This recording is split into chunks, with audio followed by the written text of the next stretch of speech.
दोस्तों, अगर आप भी भारतीय टीम को दुनिया की सबसे बेहतरीन टीम मानते हैं तो इस वीडियो को लाइक जरूर कीजिएगा। T20 वर्ल्ड कप 2026 के सुपर 8 मुकाबले में इंग्लैंड के हाथों मिली करारी शिकस्त के बाद पाकिस्तान क्रिकेट में एक ऐसा भूचाल आया है जिसकी कल्पना किसी ने नहीं की थी। हार के बाद कप्तान सलमान अली आगा का गुस्सा 7वें आसमान पर था और उन्होंने प्रेस कॉन्फ्रेंस में अपनी ही टीम के दिग्गजों, खासकर बाबर आजम की धज्जियां उड़ाकर रख दी। सलमान अली आगा ने न केवल हार के बड़े कारणों पर चर्चा की, बल्कि एक ऐसा बयान दे दिया जिसने पूरे पाकिस्तान में कोहराम मचा दिया है। उन्होंने खुलेआम स्वीकार किया कि पाकिस्तान को अब भारत से क्रिकेट सीखने की सख्त जरूरत है। आज के इस वीडियो में हम आपको बताएंगे कि कैसे सलमान अली आगा ने सेमीफाइनल की रेस से बाहर होने पर अपना दुख जताया और कैसे उन्होंने बाबर आजम के स्वार्थी खेल पर कड़ा प्रहार किया। मैच खत्म होने के बाद जब पाकिस्तान के कप्तान सलमान अली आगा मीडिया के सामने आए तो वहां का मंजर बेहद गंभीर था।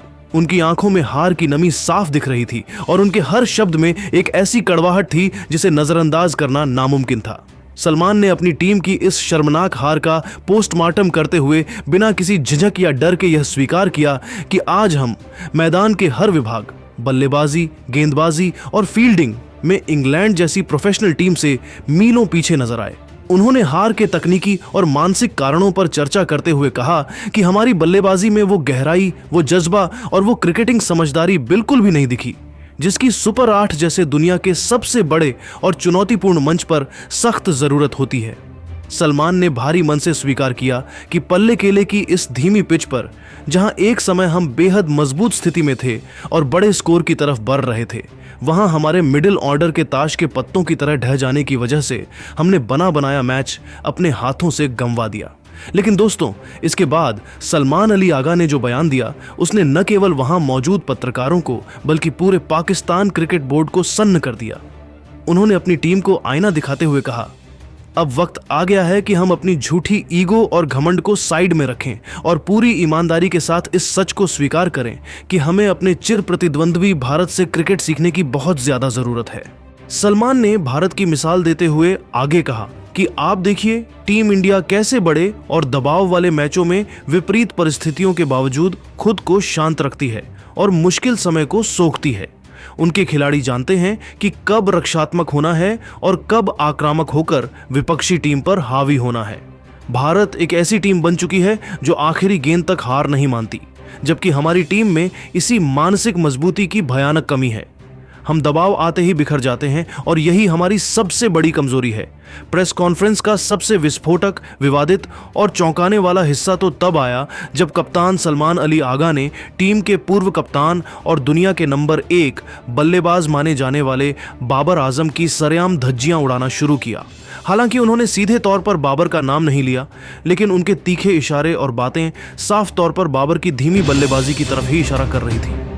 सलमान ने क्रिकेट के बुनियादी सिद्धांतों की याद दिलाते हुए कहा कि क्रिकेट एक टीम स्पोर्ट है, कोई व्यक्तिगत खेल नहीं, और यहाँ हर खिलाड़ी को अपनी टीम की तात्कालिक जरूरत और मैच की परिस्थिति के हिसाब से अपनी शैली को बदलना पड़ता है। उन्होंने बेहद कड़े और जहरीले शब्दों में प्रहार करते हुए कहा, अगर क्रिकेट जैसे सामूहिक और टीम वर्क वाले खेल में कोई भी बल्लेबाज केवल अपने निजी रिकॉर्ड्स को चमकाने, अपनी रैंकिंग को सुरक्षित रखने और अपनी बल्लेबाजी की औसत को सुधारने के उद्देश्य से खेलता है तो वह खिलाड़ी टीम के लिए फायदे के बजाय सबसे बड़ा नासूर और नुकसानदायक साबित होता है। सलमान का गुस्सा यही नहीं थमा।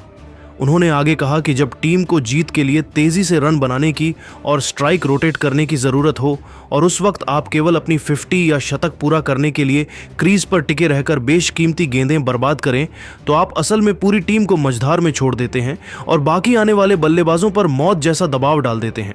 सलमान का यह सीधा हमला बाबर आजम की उस धीमी और दिशाहीन पारी की तरफ था जिसने पाकिस्तान के संभावित विशाल स्कोर को मात्र 164 रनों पर ही समेट दिया और अंततः हार का सबसे बड़ा कारण बनी। कप्तान सलमान अली आगा का आक्रोश और उनकी हताशा यहीं शांत नहीं हुई, बल्कि उन्होंने अपनी बात को और अधिक विस्तार देते हुए सेमीफाइनल की दौड़ से पाकिस्तान के लगभग पूरी तरह बाहर हो जाने पर अपना गहरा दुख, गहरा पछतावा और दिल की टीस को पूरी दुनिया के सामने जाहिर किया। उन्होंने अत्यंत निराश होकर कहा कि आज पल्ले केले के मैदान पर हमारे पास एक सुनहरा और ऐतिहासिक मौका था कि हम इंग्लैंड जैसी बड़ी टीम को धूल चटाकर सेमीफाइनल की अपनी उम्मीदों को न केवल जिंदा रखते बल्कि दुनिया को अपनी ताकत का एहसास भी कराते। लेकिन हमने अपनी ही गलतियों, खराब प्लानिंग और मैदान पर दिखाई गई सुस्ती की वजह से वह कीमती मौका अपने हाथों से रेत की तरह फिसलने दिया। सलमान ने अपनी आवाज में भारीपन लाते हुए कहा कि सुपर 8 के इतने अहम मोड़ पर आकर और सेमीफाइनल की दहलीज से इस शर्मनाक तरीके से बाहर होना पाकिस्तान क्रिकेट के गौरवशाली इतिहास के लिए किसी काले अध्याय से कम नहीं है। यह एक ऐसा दाग है जिसे धोना आने वाले समय में बहुत मुश्किल होगा। प्रेस कॉन्फ्रेंस के दौरान कप्तान सलमान अली आगा का चेहरा उनकी आंतरिक वेदना और गहरी निराशा को स्पष्ट रूप से प्रतिबिंबित कर रहा था। वह न केवल एक पराजित कप्तान के रूप में बोल रहे थे बल्कि उनके स्वर में एक ऐसा भारीपन था जो केवल तब आता है जब आप अपने देश की उम्मीदों को बिखरते हुए देखते हैं। उन्होंने रुंधे हुए गले और नम आंखों से अपनी बात जारी रखते हुए कहा कि जब आप टी20 वर्ल्ड कप जैसे वैश्विक प्रतिष्ठित और गरिमापूर्ण टूर्नामेंट में अपने देश की जर्सी पहनकर मैदान के बीचों बीच उतरते हैं तो आप केवल 11 खिलाड़ी नहीं होते जो गेंद और बल्ले से खेल रहे हैं, बल्कि आपके कंधों पर पूरे देश की करोड़ों दुआएं, अटूट उम्मीदें और अनगिनत भावनाएं सवार होती हैं। सलमान ने अत्यंत भावुक होकर स्वीकार किया कि आज हमने केवल एक साधारण क्रिकेट मैच नहीं हारा है, बल्कि हमने उन करोड़ों वफादार और जुनूनी फैंस का भरोसा और उनका मासूम दिल भी बेरहमी से तोड़ा है जो अपनी टीम की एक अदद जीत देखने के लिए दुनिया के किसी भी कोने में बैठकर दिन रात एक कर देते हैं और हर गेंद पर प्रार्थना करते हैं। उन्होंने अपनी टीम के खिलाड़ियों को कड़ा आईना दिखाते हुए और उनकी अंतरात्मा को झकझोरते हुए साफ कर दिया कि अब वह वक्त आ गया है जब पाकिस्तान क्रिकेट में केवल कागजी बातें नहीं बल्कि बड़े, कड़े और क्रांतिकारी बदलाव किए जाएं। सलमान अली आगा की आवाज में एक गूंज थी जब उन्होंने बहुत ही सख्त और चेतावनी भरे लहजे में कहा कि अब उस स्वार्थी संस्कृति का अंत होना ही चाहिए जहां खिलाड़ी अपनी निजी उपलब्धियों, अपनी रैंकिंग और अपने आंकड़ों को टीम की सामूहिक जीत और देश के गौरव से ऊपर रखते हैं।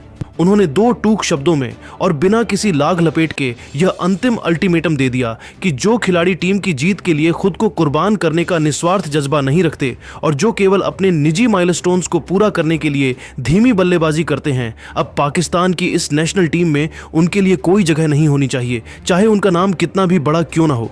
उनका यह बयान साफ कर गया कि अब टीम में नाम नहीं बल्कि काम की राजनीति चलेगी। कप्तान सलमान अली आगा के इस बेबाक, निडर और रौद्र रूप ने पूरी दुनिया के सामने यह हकीकत साफ कर दी है कि पाकिस्तान के ड्रेसिंग रूम में सब कुछ ठीक नहीं चल रहा है। टीम के भीतर जो मतभेद अब तक दीवारों के पीछे दबे हुए थे, वे अब ज्वालामुखी की तरह फटकर बाहर आ गए हैं। पूर्व कप्तान बाबर आजम और वर्तमान कप्तान सलमान अली आगा के बीच की यह वैचारिक और रणनीतिक रार अब पूरी तरह से सार्वजनिक हो चुकी है। कप्तान के इन बयानों से यह स्पष्ट है कि टीम के भीतर अनुशासन और विजन की भारी कमी है। अब पूरी दुनिया की नजरें पाकिस्तान क्रिकेट बोर्ड (PCB) पर टिकी हैं कि वह सलमान के इस बेहद ईमानदार लेकिन कड़वे और सच से भरे बयान पर क्या प्रतिक्रिया देता है। क्या PCB कप्तान का साथ देकर टीम में सफाई अभियान चलाएगा या फिर इस बयान को अनुशासनहीनता मानकर कप्तान पर ही गाज गिरेगी? और सबसे बड़ा सवाल यह है कि क्या वास्तव में पाकिस्तान की यह बिखरी हुई टीम कभी भारत के उस विनिंग फॉर्मूले और मानसिक मजबूती को सीख पाएगी जिसका जिक्र सलमान अली आगा ने इतनी शिद्दत के साथ किया है? तो दोस्तों, क्या आपको भी लगता है कि बाबर आजम टीम के बजाय अपने लिए खेलते हैं? क्या सलमान अली आगा का भारत से सीखने वाला बयान सही है? अपनी राय नीचे कमेंट बॉक्स में सलमान होस्ट या बब्बर सपोर्ट लिखकर जरूर दें। वर्ल्ड कप की हर छोटी बड़ी अपडेट के लिए हमारे चैनल को अभी सब्सक्राइब करें। मिलते हैं अगले वीडियो में। जय हिंद। जैसे कि आप सभी ने इस वीडियो में देखा होगा कि भाई रोते हुए पाकिस्तान का कैप्टन सलमान आगा क्या कुछ अपने बयान में कहता हुआ नजर आया। ये एक ऐसा मैच था जो हर कोई देखना चाहता था। इस पॉइंट ऑफ व्यू से नहीं कि इन्हें पाकिस्तान को हमें हारता हुआ देखना या इंग्लैंड को पाकिस्तान को हराना चाहिए। इस पॉइंट ऑफ व्यू से कि पाकिस्तान की टीम के अगेंस्ट में इंग्लैंड का कमबैक क्या ही कमाल का था। पिछले मैच में जब इंग्लैंड श्रीलंका से जीता था तो उन्होंने श्रीलंका को ऑल आउट किया था 95 पे, अपनी बॉलिंग से मैच जीते थे। और आज जब इसी इंग्लैंड की टीम के 35 पे 3, 58 पे 4 विकेट थे 7वें ओवर तक, उसके बाद जो गेम घुमाई है, हैरी ब्रूक टीम का कैप्टन चार्ज लेते हुए जीवन दान मिले बीच बीच में, उसके बाद इन्होंने 50 गेंदों में जो 100 रन लगाए हैं, उसके बाद वो आउट हो गए थे, लेकिन 51 गेंदों में 100 रन की पारी, 4 छक्के 10 चौके, that was the match winning knock. Salute है यार ऐसे बंदे को, बिकॉज ऐसे ही नॉक्स आपकी टीम को एक नया बूस्ट देते हैं, नया कॉन्फिडेंस देते हैं। और पाकिस्तान की टीम जो ऑलमोस्ट जीत का जश्न मना रही थी, ऑलमोस्ट ये सोच रही थी कि हम सेमीफाइनल में पहुंच जाएंगे, अब उसके तो सपने चूर चूर कर दिए भाई। इंग्लैंड ने क्या ही मैसिव कमबैक किया, और सिर्फ पाकिस्तान को नहीं बल्कि पूरी दुनिया को बता दिया कि England is back in the game.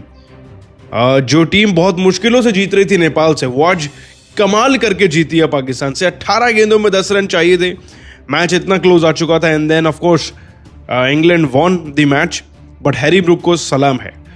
अब आते हैं भाई सलमान आगा की तरफ। देखो क्या कहेगा बेचारा, एक तो इंडिया से पेला गया है, और फिर उसके बाद अब इंग्लैंड की टीम ने जो हराया है ना उन्हें, उसके बाद तो उसके पास शब्द ही नहीं थे। बट अगेन जैसे कि टूटी फूटी अंग्रेजी रही है पाकिस्तानियों की, इसकी भी वही थी, और इन्होंने कहा कि बहुत बुरा लग रहा है हार कर, हमारी ये कमी थी वो कमी थी, ब्लेम किया इधर उधर। बट इवेंचुअली इन्होंने यही कहा कि we'll try to do and play some better cricket in this world cup. तो मेरे भाई अब तेरे मैच बचेंगे तभी तो तू ज़्यादा अच्छा खेलेगा ना, ठीक है। इंग्लैंड ने तुम्हें हरा दिया है, अब तुम्हारा एक ही मैच बचा होगा, उसे तुम जीत भी गए तो क्या हो जाएगा। सो England is officially out of the world cup. मुझे तो ऐसा ही लग रहा है, बिकॉज अगर हम बात करें इनके ग्रुप की, तो इनका ग्रुप मैं भी देख लेता हूँ कि इनके ग्रुप में कौन कौन सी और टीमें हैं। तो इनके ग्रुप में है इंग्लैंड, न्यूजीलैंड, पाकिस्तान, श्रीलंका। देखो श्रीलंका का तो कुछ पता नहीं, बट येस न्यूजीलैंड अगर जीता अपने आने वाले सारे मैचेस और इंग्लैंड भी ऐसे जीत गया एक और मैच, तो भाई पाकिस्तान बाहर ही है। तो ये थे सलमान आगा जी। बाकी आप क्या कहेंगे इंग्लैंड की जीत पे, आप नीचे कमेंट जरूर कर देना, और ऐसी खबरों के लिए अभी हमें सब्सक्राइब कर लेना। जल्दी मिलते हैं एक और नई वीडियो में। धन्यवाद।